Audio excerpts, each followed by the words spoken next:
এখন ভিডিও থেকে অনেক কিছু শেখা যায়, কিন্তু ভিডিও থেকে শেখার সময়ও চোখ কান আমাদেরকে খোলা রাখতে হবে। তার কারণ আমাদের চারপাশে অসংখ্য ভিডিও ঘোরাঘুরি করছে, কিন্তু সেখান থেকে সঠিক জিনিসটাকে বুঝে ওঠাটাই আমাদের কিন্তু সাধারণ মানুষদেরকে করতে হবে।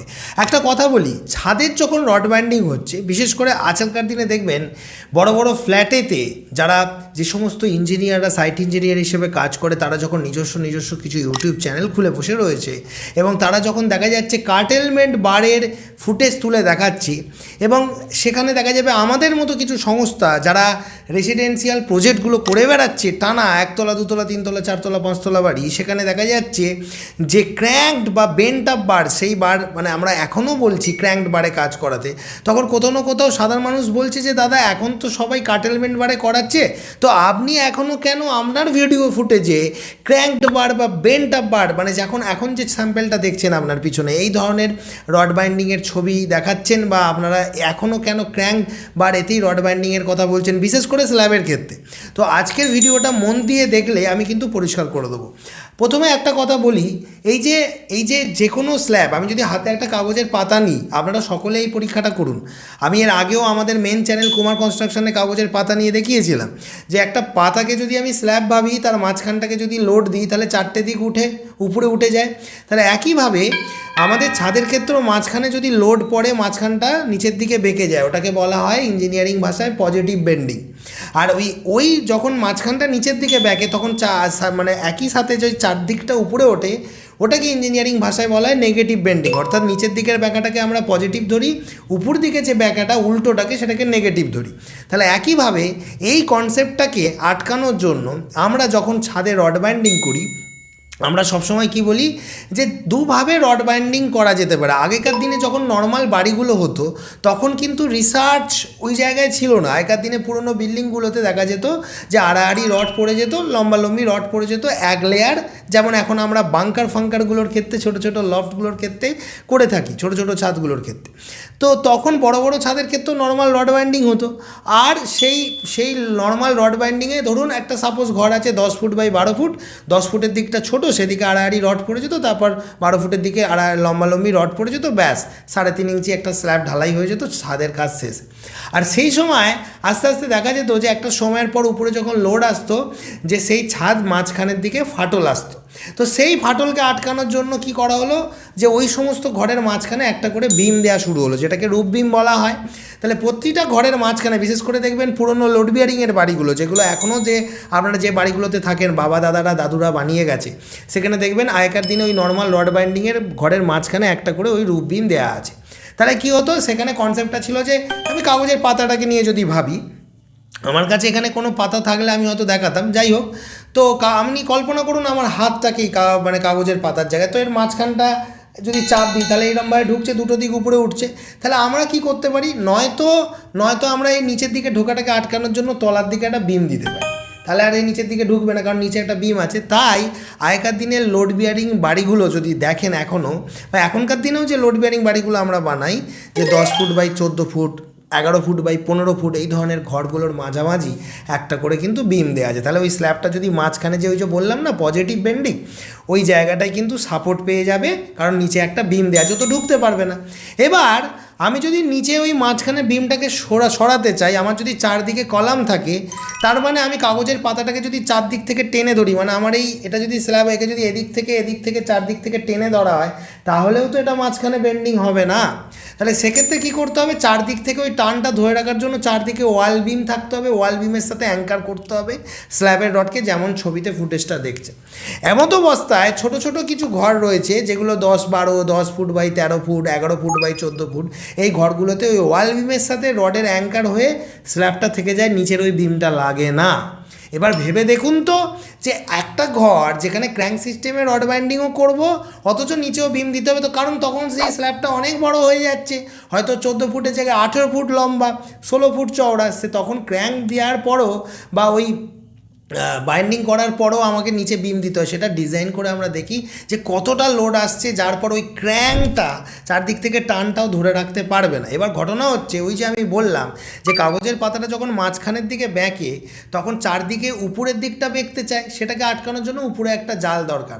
আর সেটাই বেন্ড আপ বারের ক্ষেত্রে আমরা কী করি, ওই যেটা আমার মেন রড সেইটাই 45 ডিগ্রি বা 30 থেকে 35 বা 40 ডিগ্রি অ্যাঙ্গেলে, আমরা সাধারণত বলি বেস্ট অ্যাঙ্গেল ইজ 45 ডিগ্রি।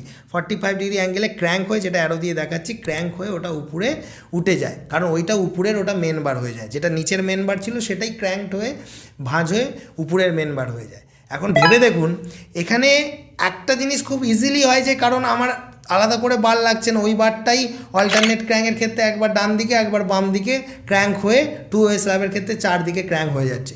এবার বড় বড় প্রজেক্ট যখন হয় 10 তলা 5 তলা 20 তলা, তখন দেখা যায় কি যে ইঞ্জিনিয়ার হিসাবে যখন আমরা কাজ করি তখন দেখা যায় যেটা প্রজেক্টের কস্ট ক্যালকুলেশন করতে হয়। একটা ছোটো 700-800 স্কোয়ার ফিটের বিল্ডিংয়ে 2-5টা রড বেশি গেলেও সেটা কাস্টমারের কাছে এমন কিছু গায়ে লাগে না, যে না বাড়ি একবারই করছে একটু মজবুত হোক। কিন্তু যখন 10 তলা 20 তলা 50 তলা বিল্ডিং হয় সেখানে ওই একটু, সেখানে দেখা যাবে একটা ব্লকে একটা টাওয়ার বানানো হচ্ছে, একটা ব্লকে মানে একটা ফ্ল্যাটে, একটা বড় বিল্ডিংকে আপনারা ফ্ল্যাট পাবেন, তার ভিতরে ছোটো ছোটো ছোটো ছোটো ছোটো ছোটো বিএইচকে আছে, 2 বিএইচকে 3 বিএইচকে, 10টা পরিবারের জন্য 10টা ফ্ল্যাট রয়েছে একটা বড় টাওয়ারে। তো তার মধ্যে ভেবে দেখুন যদি আমি কস্ট কাটিং না করতে পারি অ্যাজ এ ইঞ্জিনিয়ার, তাহলে প্রজেক্ট কস্ট অনেক হাই হয়ে যাবে। সেক্ষেত্রে ওই সমস্ত কাজগুলো ওইভাবেই ডিসাইড করা হয় যে সমস্ত স্প্যানগুলোতে লো বেন্ডিং মোমেন্ট আছে, মানে খুব মানে মোমেন্টটা কম, সেই জায়গায় আমরা ইঞ্জিনিয়াররা কী করি, অনেক সময় অনেক জায়গাতে এটা দেখে অনেকে অবাক হয়ে যায়, আমাদেরকে বলে দাদা সেদিনে একটা ইঞ্জিনিয়ার ভিডিও বানিয়েছিল, সেই ভিডিওতে দেখছি বা একটা সাইটে গিয়ে দেখছি যে মাঝখানে কিছু কাট পিস রড দেওয়া আছে, মানে ধরুন 10 ফুট হচ্ছে আপনার ঘরটা, মাঝখানে একটা 8 ফুটের রড দেওয়া আছে, সেটা বিমে যায়নি। এখন প্রশ্ন হচ্ছে যে এই রডটা বিমে ঢোকেনি, তাহলে তো ছাদটা উল্টে পড়ে যাবে। তার মানে তিনি দেখেছেন ভিডিওতে যে একটি রড বিমে ঢুকে গেছে গোটাটা, তার পাশের রডটা অর্ধেক হয়ে পড়ে রয়েছে মাঝখানে, আবার তার পাশের রডটা বিমে ঢুকেছে, তার পাশের রডটা বিমে ঢোকেনি। তাহলে রডটা যদি বিমেতেই না ঢোকে তাহলে তো আমার ছাদ খসে পড়ে যাবে। হ্যাঁ, আপনাদের ভাবাটা তো অস্বাভাবিক নয়, সাধারণ মাথায় তো তাই ভাববেন। এখন ওই রড বাইন্ডিংটাকে বলা হয় কাটেলমেন্ট বার, অর্থাৎ ওখানে যেখানে মোমেন্ট কম, যেখানে বেন্ডিং কম হবে, যেখানে ছাদের মধ্যে বেন্ডিং কম হবে, সেই জায়গায় মাঝখানের ওই পজিটিভ বেন্ডিংটাকে আটকানোর জন্য মিডিলে শুধুমাত্র কাটপিস কিছু রড দেওয়া হয়। ঠিক যেমন আপনারা রিলেট করতে পারবেন এই কথাটা, অনেকেই ভাবছেন যে যা বাবা গুলিয়ে যাচ্ছে নাকি, আমি যদিও ছবি দিয়ে দেখাচ্ছি তাও ভাবে দেখুন। অনেক সময় বিমে দেখুন, বিমের ক্ষেত্রে আমরা কি করি, আমরা খরচ বাঁচানোর জন্য কি করছি, 4 কোণে 4টে 16 রড গোটা দিয়ে দিলাম, কিন্তু আমার রড লাগতো 6টা। এরকম একটা অঙ্ক কষে দেখা গেছে যে 6খানা রড লাগবে, উপরে 3খানা 16, নিচে 3খানা 16, কিন্তু আমরা কি করলাম 4 কোণে 4টে গোটা দিলাম, মাঝখানে নিচে যেটা দিচ্ছিলাম সেটা গোটা রড না দিয়ে শুধু দেখা গেল ধরুন আপনার কলম থেকে কলমের গ্যাপ আছে 12 ফুট, তাহলে 12 অর্ধেক 6 ফুট, আমি 6 ফুটের থেকে আরও দুদিকে 1 ফুট 6 ইঞ্চি 6 ইঞ্চি 1 ফুট বেশি ধরে 7 ফুট কি 8 ফুটের একটা কাট পিস রড নিচে রেখে দিলাম, যেটাকে আমরা নাম দিলাম বটম এক্সট্রা।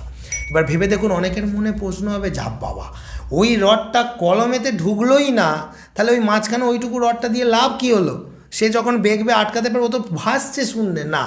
এইখানে আপনাদেরকে ভাবতে হবে যে বেন্ডিংটা মাঝখানে বেশি হয় বলে শুধু মিডিলের ওই জায়গাটায় রড দিলাম। অনেকের মনে প্রশ্ন হবে সাপোর্টে ঢোকেই নে, তাহলে ও কী করে সাপোর্ট দেবে, ওটা তো ঝুলছে না, ওটা বেন্ডিংয়ের ওই স্টিফনেসটাকে বাড়ানোর জন্য দেওয়া রয়েছে, ওই জন্য এই বারটার নাম দেওয়া হয় কাটেলমেন্ট বার। একইভাবে উপরে যখন আমরা এক্সট্রা টপ দিই, এক্সট্রা টপগুলো দেখবেন দুই দিকে শুধুমাত্র এই L/4 বা L/3 দেওয়া আছে, মাঝখানে নেই। তাহলে এখানে রড আমি যদি উপরে 2টো 16 মাঝখানে একটা গোটা রড দিতাম, বা নিচে 2টো 16 মাঝখানে একটা গোটা রড দিতাম, যে রডটা লাগতো ওই ছোট্ট একটা জায়গায়, এরকম যদি একটা 5000 স্কোয়ার ফিট বিল্ডিং ওই ছোটো ছোটো ছোটো ছোটো করে গাদা রড বাঁচানো যায়, অনেক টাকার রড বাঁচে। সেরকম স্ল্যাবের ক্ষেত্রেও করা হয়, এবং এই রড বাইন্ডিংটাকে নাম দেওয়া হয় কাটেলমেন্ট বার। যেখানে মোমেন্ট কম সেখানে গোটা রড না ইউজ করে কাট পিস রড, সেটা এক্সট্রা টপ এবং বটম এক্সট্রার আকারে মাঝখানে দেওয়া হয়। কিন্তু এর মধ্যেও এই বিষয়গুলো, এই ভিডিওগুলো দেখে যখন আপনারা দুম করে হঠাৎ একটা 10তলা বিল্ডিংয়ে কোনো একটা ইঞ্জিনিয়ার, সে সাইট ইঞ্জিনিয়ার হিসাবে কাজ করছে, সে একটা ভিডিও বানিয়েছে, চ্যানেল খুলেছে, আমরা কিন্তু কোনো কোম্পানিতে কাজ করি না। কুমার কনস্ট্রাকশন আমার বানানো কোম্পানি, এবং এই কোম্পানিটা আমরা বানিয়ে আমরাই আমাদের কোম্পানির সমস্ত প্রচার আমাদের ভিডিওর মধ্য দিয়ে বা আমাদের সাইট দেখানোর মধ্য দিয়ে করি। এবার এখানে একটা জিনিস ভাবুন, আপনি কোনো না কোনো একটা জায়গায় দেখছেন কোনো একটা বড় প্রজেক্টে এরকম হঠাৎ করে কোনো একটা পার্টিকুলার স্ল্যাব তার ডিজাইন কী আছে আপনি জানেন না, কীভাবে কী ফর্মুলা মেনে ইঞ্জিনিয়ার ডিজাইন করেছে সেটা আপনি সাধারণ মানুষ জানেন না। আপনি দেখেছেন যে মাঝখানে ওই রডটা দুদিকে ঢোকানোর দরকার নেই, ফেলা রয়েছে, আর তাই দেখে আপনার মিস্ত্রিকে দেখিয়ে বা আপনার মিস্ত্রি সেইটা দেখে আপনার ছাদে ওই রড বেঁধে চলে গেল, আর 2 বছর যেতে না যেতেই দেখছেন ছাদের গোড়ায় ফাট, ছাদের মাঝখানে ফাট। আপনি কাটেলমেন্ট বারে করেছেন, ভুলেও করতে যাবেন না, সম্পূর্ণ ঝুঁকিপূর্ণ। একজন ইঞ্জিনিয়ার যে সম্পূর্ণরূপে 1 ওয়ে বা 2 ওয়ে স্ল্যাবের ক্যালকুলেশন করে তার share force bending moment diagram থেকে এবং proper rod band reinforcement detailing আমাদের এখন যদিও ম্যানুয়ালি কাজ করা উঠেই গেছে, বড় বড় প্রজেক্টের সবই ইট্যাপ স্ট্যাট প্রো এইসব সফটওয়্যারে কাজ করা হয়, তো তার ডিজাইন ডিটেলিংয়ের বিভিন্ন আরও নানা রকমের সফটওয়্যারে আমরা কাজ করে থাকি। কিন্তু একটা কথা বলি, আপনারা নিজেরা ওই ভিডিও থেকে ওরকম কাট পিস বারে কাজ করতে যাবেন না, কারণ ওইখানে দেখা যাবে ওই কাট পিস বারটা অন্য ভিডিওতে সেই ইঞ্জিনিয়ার কী কারণে কী এক্সাম্পল কী তার ডিজাইন আছে দেয়া আছে সেটা দেখে আপনি করতে গেলেন আর আপনার ছাদ ফেটে গেল। সবথেকে বেস্ট এবং সেফেস্ট অপশান, যার জন্য কুমারদা তার প্রত্যেকটা সাইটে যেটা করে এবং আমি ভিডিওতে সেটাই দেখাই, যে ওই ভিডিওটা দেখে যদি কেউ কপি করে তাহলে তার ছাদে কোনো প্রবলেম হবে না। তাই সবথেকে সেফেস্ট অপশান হচ্ছে বেন্ট আপ বার, যেটাকে আমরা বলি ক্র্যাঙ্ক বার। উঠে গেছে নয়, আমরা তুলে দিয়েছি, আমরা ফাঁকিবাজ, ওইটাই সবথেকে শক্তিশালী এবং মোমেন্টের ওই যে নেগেটিভ বেন্ডিং মোমেন্ট আর পজিটিভ বেন্ডিং মোমেন্টের মিলনস্থল, ওই জায়গায় সবথেকে বেশি স্ট্রেন দেয় হচ্ছে ক্র্যাঙ্ক বার।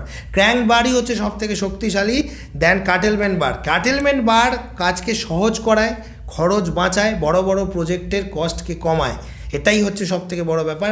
এছাড়া প্রিন্সিপালটা একই, যে মাঝখানটা মানে যেখানটা ছাদের স্ল্যাবের মিডিল সেই জায়গাটায় মাঝখানে রড বেশি, আর ছাদের যে চারিধার সেই জায়গাটা এক্সট্রা টপের আকারে ধারে টপে রড বেশি, তাহলে মাঝখানে বটমে রড বেশি, সেই জায়গাটা পজিটিভ বেন্ডিং মোমেন্ট জোন, আর ধারে টপে রড বেশি কারণ সেই জায়গাটা নেগেটিভ বেন্ডিং মোমেন্ট জোন। যেটা ক্র্যাঙ্ক বারের ক্ষেত্রেও আমরা দেখেছি, সিঙ্গেল জাল হয় মাঝখানটা 5 ইঞ্চি ছাড়া রড বাঁধা আছে, আর ডবল জালের উপরে এক্সট্রা টপ দিয়ে 5 ইঞ্চি ছাড়া মেনটেন করা আছে। তাই ক্র্যাঙ্ক বারের অনেকে বলে পুকুর জাল, মাঝখানটা পুকুরের মতো ডোবা। ব্যাপারটা বোঝাতে পারলাম অনেকগুলো ছবি দিয়ে।